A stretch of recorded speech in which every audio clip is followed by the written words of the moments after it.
Welcome to the Learning Center. Today we're going to be going over cleaning to perfection.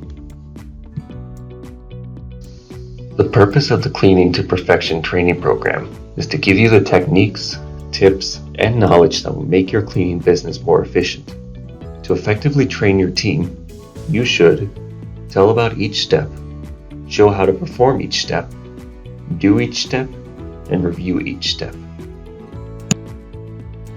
The 5 common complaints when doing trash work is that the trash cannot be emptied, the trash can cannot be put back in the proper place, can liners are not replaced, obvious trash was not picked up, or throwing out non-trash items. The 5 steps to perfection are as followed: 44-gallon brew with dolly, can liners which are in various sizes, small 15-gallon to use with regular office trash cans, medium 20 to 30 gallon to use with tall kitchen trash cans, or large 55 to 60 gallons to use for collecting trash with fruit. Personal protective equipment, which is gloves and goggles, a tarp to protect the carpet at the drop area, and a 20-inch duster and microfiber cloth for dusting as you trash. Protect the floor area with tarps at the drop area. Keep the brood arm's length away whenever possible. Dump trash as you move counterclockwise and circle the room, zigzagging back and forth as necessary between cubicles and hallways. Keep extra can liners in the bottom of trash cans and tie off liners to fit the can when replacing the liner. Replace the liner if torn, wet, or food is in the trash can. Pick up the obvious trash around the trash can and under the desk. If vacuuming is needed under the desk, leave the trash can and chair pulled out. If boxes are on the floor or on top of the trash can, leave them there unless they are specifically marked as trash. When the brood is full, tie off and remove the bag. Place the e-bag on the tarp in the drop area. To prevent injury, don't make the bag too heavy. To remove the bag, tip the brood on its side and pull the bag out. Be sure to bend at your knees and not at the waist. Check exterior smoking urns at the main entrance. Pick up paper clips, pieces of trash, and other objects around the trash can and under the desk. Carrying a microfiber cloth for spot dusting. Place extra can liners in the bottom of the trash can. Spot clean trash can if necessary. Replace can liners if torn or wet. Always tie off the new liner to prevent it from collapsing inside the trash can. Separate recycling from regular trash and put the trash can back into the proper place. The 4 common complaints when dusting are: items are moved, spotty or inconsistent dusting, soiled areas such as coffee rings, or items are broken. 5 steps to preparation are as follows: green microfiber cloth, 1 damp to remove fingerprints and coffee rings, 1 dry for regular dusting, 20-inch dusters for hard to reach places. Extension duster can be used to reach areas over 8 feet high. Personal protective equipment are safety glasses and a dust mask, furniture polish, and a cotton cloth. Keep cloths folded. Dust high to low. Move counterclockwise and circle around the room, zigzagging back and forth as necessary between cubicles and hallways. Dust all surfaces. Look for buildup on objects as you move through the office. Move, dust, and replace items when needed on desktops. Dust wood tables and desks with the grain, applying furniture polish as needed. Wipe spots on walls, desk as you move through the office.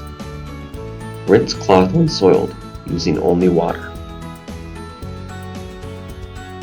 Steady pictures and plaques with one hand and dust with the other hand.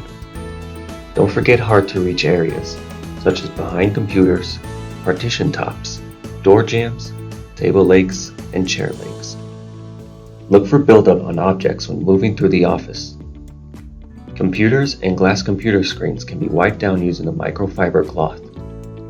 When needed, dust under desktop items such as calculators, phones, and letter holders. The 5 common complaints when restroom cleaning are empty supplies, dirty fixtures, dirty mirrors, debris on the floor, and odors. When preparing to clean a restroom, make sure you have a maid cart or brooding cat, cleaning chemicals, toothbrush, colored microfibers, and toilet brush.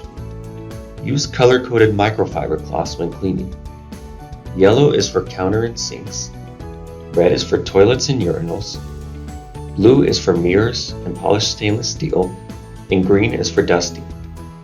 Make sure to wear appropriate safety equipment, including gloves, safety goggles, wet floor signs, and clothes for cleaning signs. Make sure you have a broom, dust mop, and dustpan or backpack vacuum. Make sure you have a mop and bucket, or, if you want, microfiber flat mop or the bucketless mop. Announce your service and put out a closed for cleaning sign. Always fill supplies first: toilet paper, hand towels, hand soap, sanitary bags, air fresheners, and toilet seat covers. Empty trash can and replace liner if torn or soiled. Spray sinks, counters, and dispensers with disinfectant cleaner. Spray disinfectant cleaner on toilets and urinals. Scrub bowls with the bowl brush and flush. Go back to counters, sinks, and dispensers and wipe down surfaces using a yellow microfiber cloth. Spot clean walls, backsplashes, light switches, push plates, kick plates, partitions, and hardware using a yellow microfiber cloth as you circle the restroom. Wipe down urinals and toilets from top to bottom using red microfiber cloth. Leave seats up on toilets when finished cleaning. Clean all mirrors and polished stainless steel using glass cleaner and blue microfiber cloth. Clean all brushed stainless steel using stainless steel polish and soft cotton cloth. Sweep or vacuum the floor. Put out the wet floor sign. Mop floor. Mop corners and edges first. Fill in the open area using the figure 8 pattern. Remove the wet floor sign when the floor is dry. Put maid cart or brooding caddy for the next cleaning. Fill bottles, put extra liners in cart or brood. Wash microfiber cloths and hang to dry. Look for rings around faucets and drains and remove them with cleaning chemicals and a toothbrush. Look for buildup around the hinges of the toilet seat and base, toilet mounts, flushers, and hardware. Check for urine tracks on toilets and urinals. Check for miss areas on mirrors by looking at them from different angles. Wipe out inside of trash receptacles. Watch for dust on partition hardware.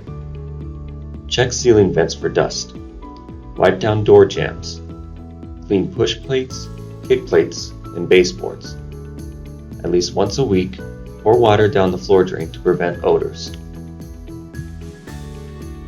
The 4 common complaints when mopping are debris on the floor, dirty corners and edges, slippery floors, and inconsistent mopping. When preparing to mop, have a conventional mop and bucket, broom, dust mop, and dustpan or backpack vacuum, gloves and goggles, wet floor sign, putty knife, and optional equipment is microfiber flat mop or bucketless mop. Procedures to mopping are as follows. Pick up all rugs and mats. Use a putty knife to remove labels, stickers, and gum. Sweep the floor, starting with corners and edges. Use a dust mop to remove debris from the floor. Pick up debris with a house broom and dustpan. Always put out wet floor signs. Begin by mopping corners and edges first. Fill in the open area using figure 8 pattern. Change mop water when dirty. Rinse out the mop and bucket and store equipment properly. When using a microfiber flat mop, mix up the solution in the pail. Immerse pads in solution. Wring out and roll up pads. Store pads in a bucket or container until ready to use. When pads are soiled, remove from the mop and put them in a container to be laundered. When using a microfiber bucketless mop, fill the container on the mop with water. Add cleaning solution to the container. While mopping, press the button on the top of the handle to release the solution to the mop pad. Replace the mop pad when soiled. Put a white scrub pad on the mop to remove black heel marks while mopping. Don't use an over-aggressive pad to remove black heel marks. Watch for stains or buildups around toilets and under urinals.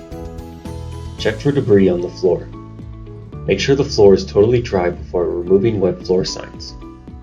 Replace rugs and mats when the floor is dry. Let the supervisor know when the floor needs to be scrubbed and recoated. The 5 common complaints when vacuuming are unplugged office equipment, banged up furniture and walls, the trash can not being put back in its proper place after picking up to vacuum underneath, corners and edges not vacuumed, and debris on the floor.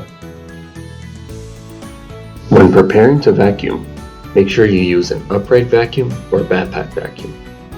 Check the filter and bags before each use. Check cords for cuts and missing plugs. When using a backpack, adjust the vacuum to fit properly. Move counterclockwise around the office to ensure all areas are vacuumed.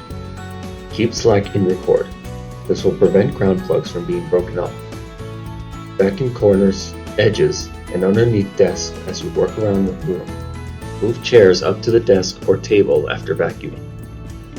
Pick up trash cans and vacuum underneath.